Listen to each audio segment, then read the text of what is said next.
Hey class, we're gonna go over some notes. I didn't do it at home, I'm sorry, so you won't get to see my dog. But I did want to go over some last minute stuff before tomorrow. Make sure that you get enough sleep, you're drinking lots of water, and you're eating all your good carbohydrates. So let's start with levels of organization. So in levels of organization, we have two kinds. We have micro and macro. Micro is inside your body and macro is outside. When we start with micro, the smallest level of organization is atoms. Atoms are anything that belong on the periodic table, like carbon, hydrogen, and oxygen. Biomolecules are made out of atoms, and we have the carbs, lipids, proteins, and nucleic acids. Remember, bio means life, molecules mean two or more atoms. The third level is organelles. In organelles, ELLES means tiny, and you know what organs are. So these are tiny organs like the nucleus, the mitochondria, and the Golgi body.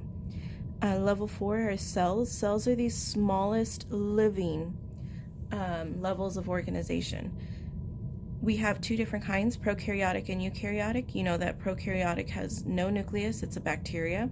And eukaryotic, you carry a nucleus, so eukaryotic has a nucleus. And that can be plants, animals, fungi, protists, anything else.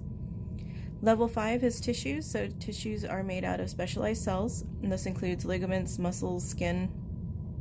Tissues come together to make organs, which are your heart, your brain, your eyes, your bones, your lungs, all of your digestive organs.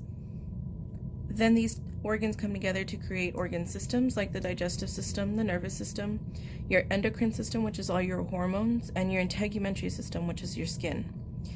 All these organ systems work together in order to provide homeostasis for an organism.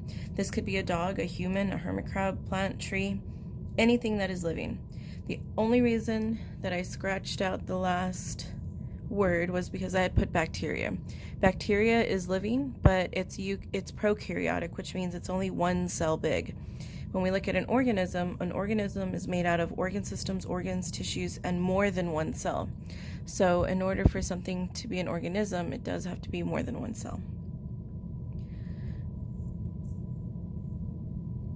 Next, we have the macro levels of organization. So in the macro levels of organization, we're looking at outside the body, so how we organize everything else.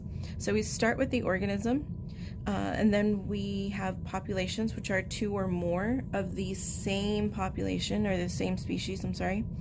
When you have these populations in the same area, we create a community. So it's two or more populations.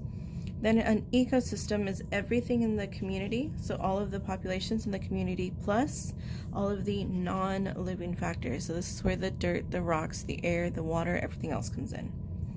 Then when we have an area of all of the ecosystems, we can call it a biome. And last but not least is the biosphere. The only answer ever, all the time, is Earth. Keep in mind that micro levels work together for an organism's homeostasis. Remember, homeostasis means balance. And macro works together for the biosphere homeostasis.